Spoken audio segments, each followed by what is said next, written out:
Hey wife, hey, I'm coming to you from an alternate location this week, which I'm super stoked about. I spend a lot of time in the coffee shops. I don't know if y'all know that, but if you don't, that means you don't check out my Instagram. So get on my Instagram, follow me at The Wife Strut. Of course, all of my social is at The Wife Strut, so check me out, YouTube, Instagram, what have you. So this week from the coffee shop, I'm super excited to share some information that I found from Family Life. They published an article about in-laws. And so as y'all know, in order clearly to be married, typically we have in-laws, God willing. And so today I wanted to share the article with you and then just give you some of my feedback from a daughter-in-law perspective. So you're wondering what the heck is this article? Y'all know I have my nerd moments and I get really excited about articles and studies and what have you, but I haven't done a lot of videos about them. So I thought I'd share one with you this week. It is called, and I'm gonna be looking up and down because I actually have the computer up with the article in front of me. So just so you know, why is she looking away from the camera? That's why. So this article is called 12 Things Your Mother-in-Law Wants to Tell You. 12 things your mother-in-law wants to tell you. And so let me just pause for a minute and talk about the fact that when I was hoping, waiting that God was gonna send me someone that was just for me, my very own person, I never took time to think about the in-laws. I mean, I had the things that I wanted in a spouse, prepping myself, going to my own therapy, getting my crap together, getting out of my own way, just so that I could be prepped and ready for whenever this person was gonna come about. You know, not all into my own self-gaming, what have you. But when you're waiting for this person, like you're thinking about how your life will be with this person in the future. I never stopped and thought about what kind of in-laws I'd like to have and what kind of role I think that I would have in relationships that I'd have with them. Just didn't cross my mind because you had to even find the guy or have the guy listen to you before you could think about who he came from. So it just wasn't on my top of the list. But after marriage, of course, there are in-laws and there are extended family that now become your family. So that's been interesting in and of itself. Not bad, just different, right? Because you're trying to take two different people from two different walks of life and merge them together into one lifestyle. And we come with our own stuff. So I thought it was really interesting to look at this article about what mother-in-laws want to tell you or want you to know, because I never stopped to think about it. If you like this kind of thing, next week I can do a part 2 because there's an article that says 14 things that daughter-in-laws want their mother-in-laws to know. So there's both sides, but I thought I'd start with this one and then just give you my personal feedback from a daughter-in-law. Now, this isn't to say that this is based off of my own experience or what have you, but just some of the thoughts that I had like as a daughter-in-law in response to some of these things that this article says mother-in-laws want you to know. So I'm just gonna go line by line and I'll post this link for you. So if you wanna look at it yourself, reference it, I'll put it on my website also under the research section, right? It's Miss SW, it's just Special Wives Unit playing on Special Victims Unit, which we're not victims, but I just am obsessed with the show and I think that I help Detective Benson solve these cases. But I'm done rambling. I'm going to jump into this article and I'll give you my feedback. Underneath each one of the 12 things that they say mother-in-laws wanted you to know, they gave a few blurb quotes from different mother-in-laws, which is how they kind of did a thematic analysis and brought a header to these points. So just so you know, if I'm referencing some of the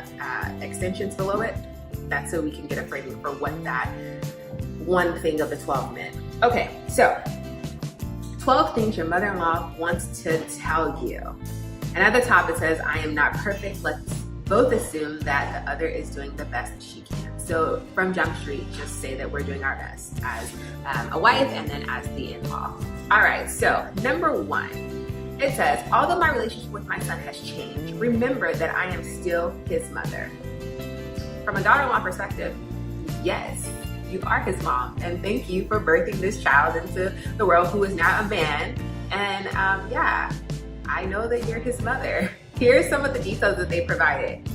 Even though you're the woman in my son's life now, be considerate of the fact that I used to be the woman in his life. Another one says, the most important thing you can do for me as your mother-in-law is love my son unconditionally. You're now taking my spot as my son's biggest fan. So here's the thing. Yes, acknowledge that, you know, she was the number 1 person in his world because That's who her son was birthed from, your husband was birthed from.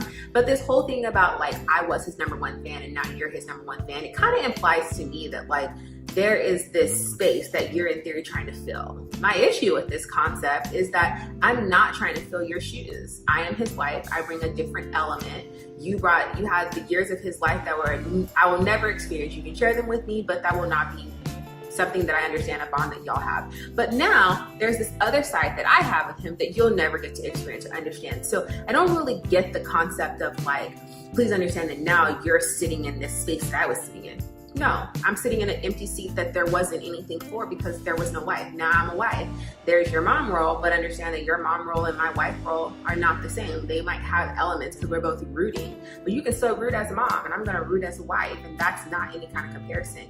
And the most important thing, well, the Bible says leave it cleave. So, but that doesn't make you any less valuable.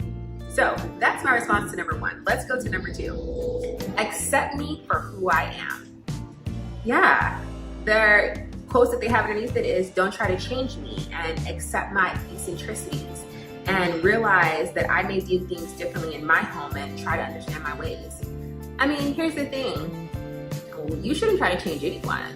I mean, they are who they are. And so my response to this is like, yeah, no, not trying to change you. And what you do in your house actually doesn't impact my house because my house is different and I set the norms and rules along with my husband there. So yeah, I accept you.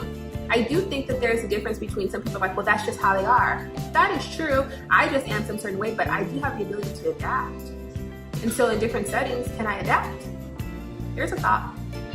Number three, please respect my age and experience. The detailed quotes that they give under here is, I would like to know how to share some of my experience with you without offending you or intruding. Another one is, respect my past experience and realize that I understand the personalities in my family. I dig that.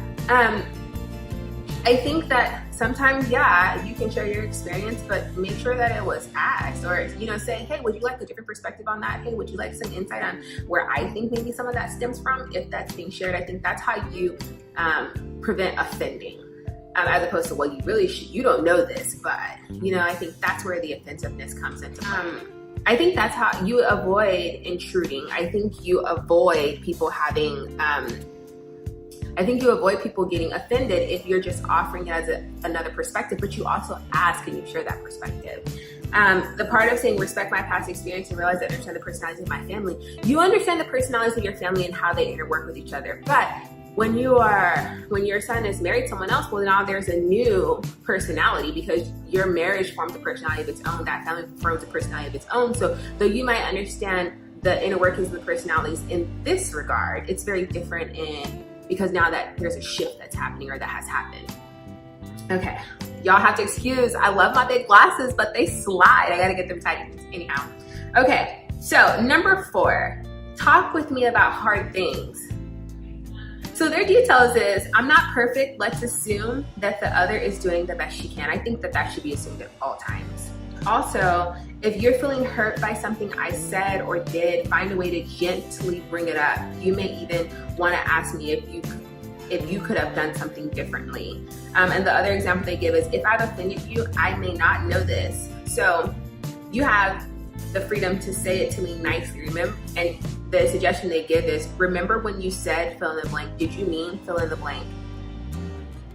Guys, I hear this and then I'm like, okay. I love how they keep emphasizing nicely and gently. I think the key there is when your audience, in any given situation, you shouldn't just go pop off and be like, you said this, I'll appreciate it, what have you, because you have to know your audience. And not many people are gonna respond well to that. But the whole say it in this gentle way and what have you, I don't think we should walk on eggshells. But I think that we need to remember both parties in the situation. So to address something and say, the other day when this happened, you can say, what could I have done differently? And then that gives you a different perspective. But the whole thing is could I have done this differently? I mean, it's an approach. But we always have to know that both parties could always possibly do something differently. So I think just describing what you saw happen, and and sticking with I feel, right? So I feel the other day that this is what occurred. This is how I recall it. And then to say, which made me feel some kind of way, because at the end of the day, no one can ever question your feelings. No one can ever say that you felt wrong to feel a certain way. They may not see it that way, but you're entitled to feel how you feel. So that's number 4. Number 5, try to understand. It says reject bitterness, don't judge. There's always 2 sides to a story. When there's a problem in family relationships, each person needs to overlook with grace when possible, and when not, address the issues kindly. So here's the thing. I believe that, what is it, Stephen Covey, that says you should seek to understand before trying to be understood. I think that even though this is something that the article says mother-in-laws want to tell you, that goes both ways. So as long as both parties are seeking to understand, I think sometimes the tone of this is like they want you to notice and to understand, but are they seeking to understand? So I think if both parties in any given situation, if we're both seeking to understand as opposed to trying to be understood, then I think we both can be successful. Number 6, remember we are family. Technically, yeah, we're family. The details they have is, I appreciate it when you tell me about some of the funny stories, or please include me in some of the family activities and traditions. And I would love for you to ask me to go shopping. And I think that my son likes the fact that we can share in common bonded. I think all those things are true. I just think that sometimes when there's a kind of an automatic when we say I do, that we are family, and now we're building a new life cycle, and that's pulling from 2 different family perspectives to try to create something new. I think sometimes remembering that we're family and this whole thing about like including in traditions, what have you, it's hard to include in traditions when you're trying to create new traditions. And I think that's a soft spot for any family, right? Both sides, because they're just accustomed to this is how it was, and it's hard to leave room for like what could possibly be. But I think in remembering that we're family, remember that he and I are family, new family, starting a new family cycle. And don't get me on the whole thing in general. This has nothing to do with this article about like family needing to include a child. Because if you watch my family video that I have about when we're having kids, family doesn't require a baby to be a family. Let me correct that. Okay, communicate with me. That's number 7. So some of the examples they give is, I felt totally distanced from you and I didn't know why. Sometimes I guess mothers are saying this. They've also said, I wish that you would ask me my opinion about some things. I'd love to tell you more about my son's childhood, so ask me. I wish you would pick up the phone and just call me just to chat. I think that from a daughter-in-law perspective, that you could, especially if these are some of the things that you want, you could first carry those out and then give the room for us to follow. So in training, one of the things that we always tell people, you guys know I have a training background, is first you set the example so that they can know how to follow. If I want an audience to share an example and I want it to be brief, I need to give a brief example. I can't give this long example and then say, but just yours needs to be 30 seconds. It doesn't work like that. So if you want your daughter-in-law to pick up the phone and call you just to chat, maybe you could pick up the phone just to check in and chat with her.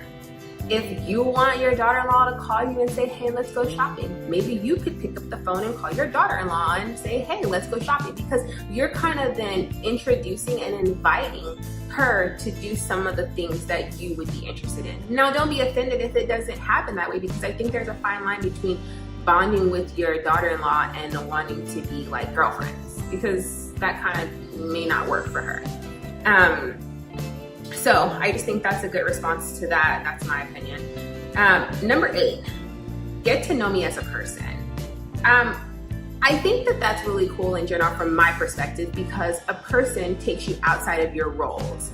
It's not you as a mom. It's not you as my husband's mom. It's not you, the wife. It's not I've done all that you're currently doing. It's just me as a person. What are your hobbies? What do you like? Take the roles out of it. I think that could be a really beautiful thing, because we are all people that have interest in hobbies aside of our roles and who we love and who we've married. Some of the quotes that they have here to explain this, get to know me as a person, says, I'm a person with feelings, beliefs, and ideas that are not just an extension of the man that you married.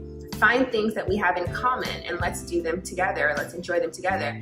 Please don't compare me to your parents and how they did things. I think that's all fair, but I think in saying that get to know me, my response as a daughter-in-law is get to know me too. Not the image that you had in your head of the person that your son would marry. Not how you had created this entire story for yourself of what this would look like or how it would play out as. Get to know me, not what you want this relationship to look like, just me as a person.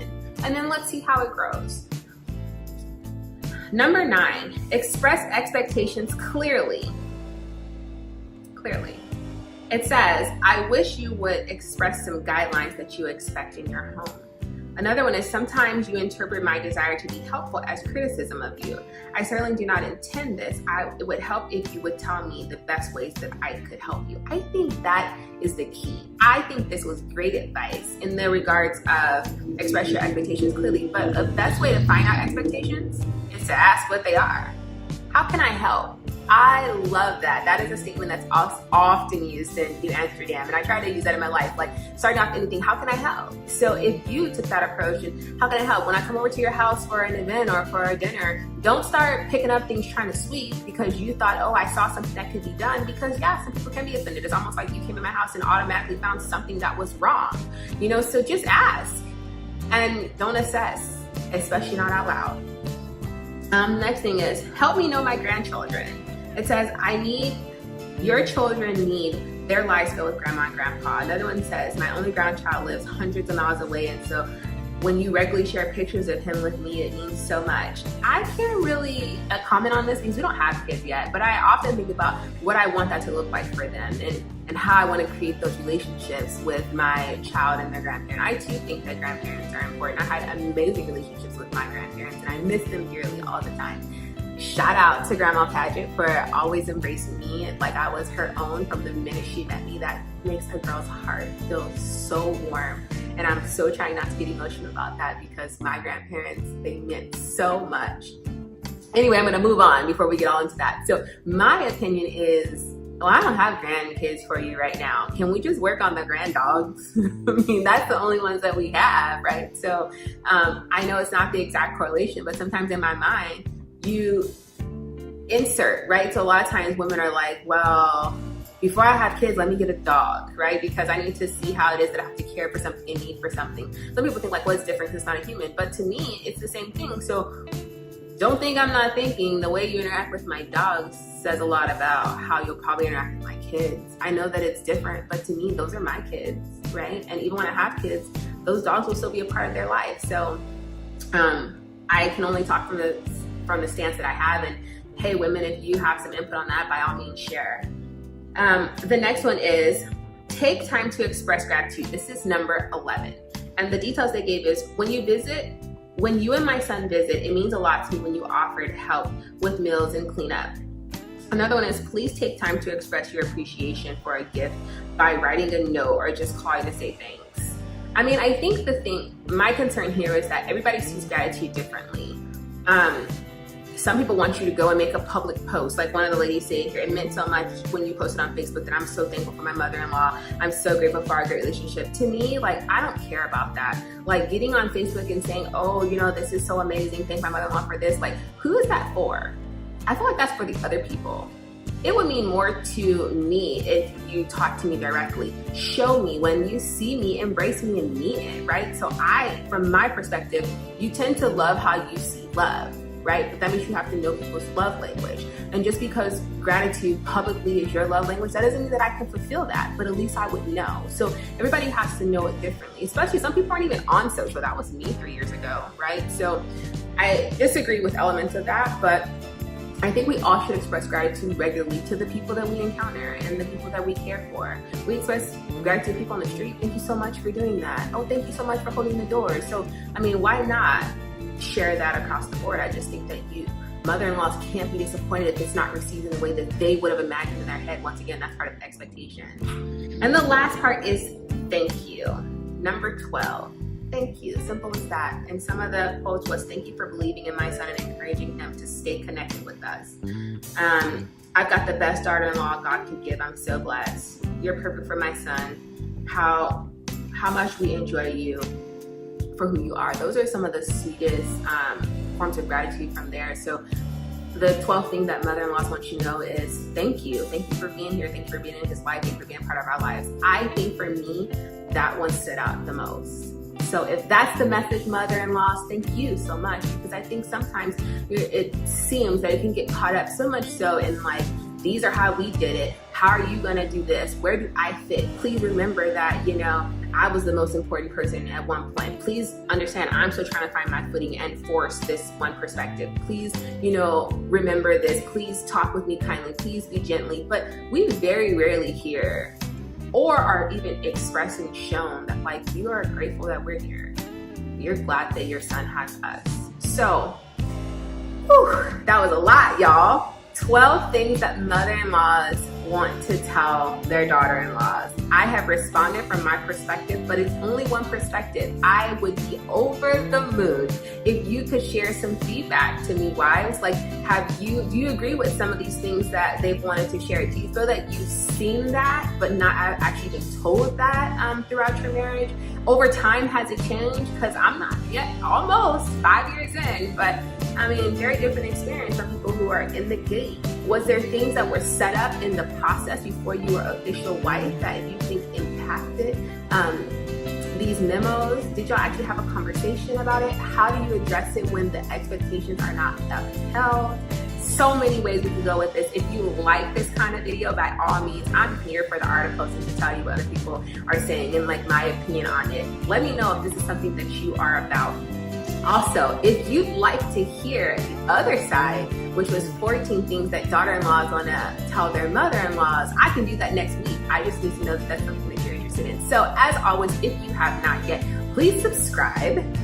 Also, I'd like for you to drop a comment and interact with me, interact with the other ladies, and ring the bell so you'll know when they're here. Every Wednesday we're here because it's Wife Strut Wednesdays on Wednesdays, and we always keep strutting. Don't have to look like anybody else. Just strut your way because it's your wife strut, and you know I'm always watching. Until next week, ladies, keep it strutting.